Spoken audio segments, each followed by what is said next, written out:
Evangelio significa buenas noticias que vienen de parte de Dios. Si vienen de parte de Dios, son las noticias más maravillosas que tú podrías recibir. El Evangelio se encuentra en 1 Corintios 15.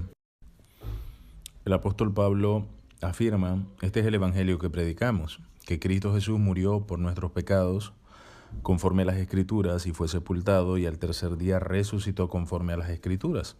Y fue visto por todos los 12, por muchísimas personas en Jerusalén y vieron con sus ojos a este hombre que había muerto resucitar y obviamente hubo mucho alboroto, mucha sedición porque Jesucristo era la verdad. Entonces, este es el Evangelio. Ahora, ¿por qué Jesucristo murió por nuestros pecados? Bueno, Juan 3:16. Porque de tal manera amó Dios al mundo que envió a su Hijo unigénito para que todo aquel que en él crea no se pierda, mas tenga vida eterna. Esto es una unión. Esa es la razón por la cual Jesucristo murió por nuestros pecados. Jesucristo no vino a morir por nuestros pecados para que la salvación fuera algo que quedara imperfecta, algo que quedara con fisuras, con problemas, para que el ser humano, que es un imperfecto, el ser humano que todavía está en una naturaleza pecaminosa corrupta, la pueda perder.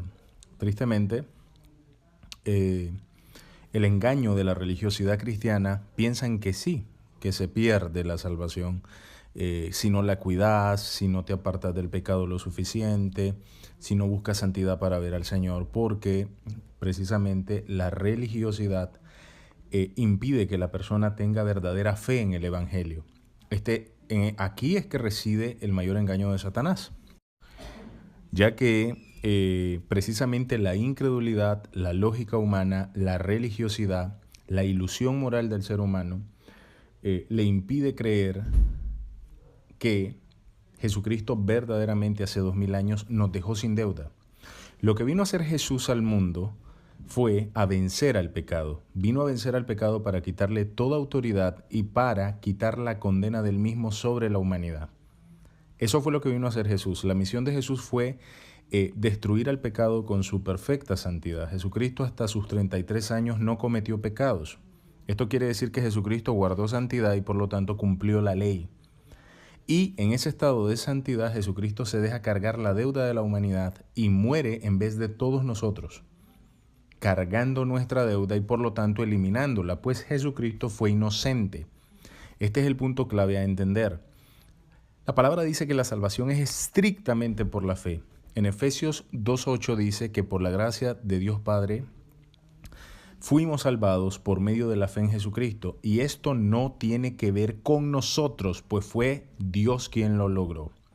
¿Por qué la mayoría de los cristianos o de la gente que se dice ser seguidora de Jesucristo no tiene la salvación? Porque no comprenden que la salvación es un estricto regalo donde no va ni búsqueda de santidad ni los pecados que vamos a cometer hasta el último día de nuestra vida, debido a la ley del pecado que está en nuestros miembros, Romanos 7. El ser humano no puede mantenerse en paz con Dios porque intente ser moral. En la religiosidad cristiana se te hace una mezcla, se te dice que es creer y mantener. Se te dice que es creer pero cuidarte porque si no la puedes perder. Y la religiosidad es masiva. Por eso Jesucristo dijo que por la puerta estrecha iban a hallarla muy pocas personas, que la mayoría se va en la puerta grande. Pero mira qué dice hallar, es muy interesante que dice hallar realmente. Ya que entrar es aún más difícil. Entrar es haber quedado justificado y reemplazado por el sacrificio de Jesús. Ya que la salvación es precisamente eso. La salvación es un reemplazo donde el ser humano no se mete. Una sustitución total donde Jesús es el que nos representa delante del Padre para que nosotros tengamos vida eterna. Pues si tan siquiera nosotros ponemos 1% de lo de nosotros, Jesús no puede ponerse delante de nosotros. Por eso, o le creemos de verdad a Jesús que ya nos salvó y pagó nuestros pecados hace 2000 años y nos salvó de la condena en el infierno y del lago de fuego eterno, o le creemos totalmente o morimos en nuestros pecados, dice Juan 8:24.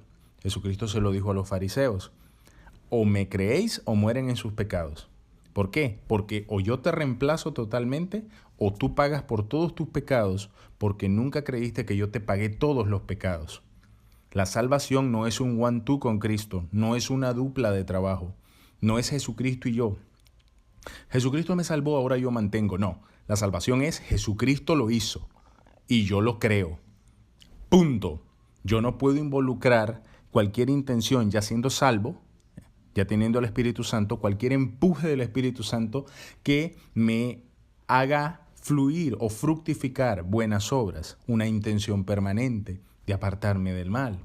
Porque hay una doctrina, obviamente, para hijos de Dios, donde el Padre nos dice: recuerden que el pecado en lo natural hace mucho daño. Así que no reine pues el pecado en su cuerpo mortal, de modo que le obedezcáis en sus concupiscencias, Romanos 6.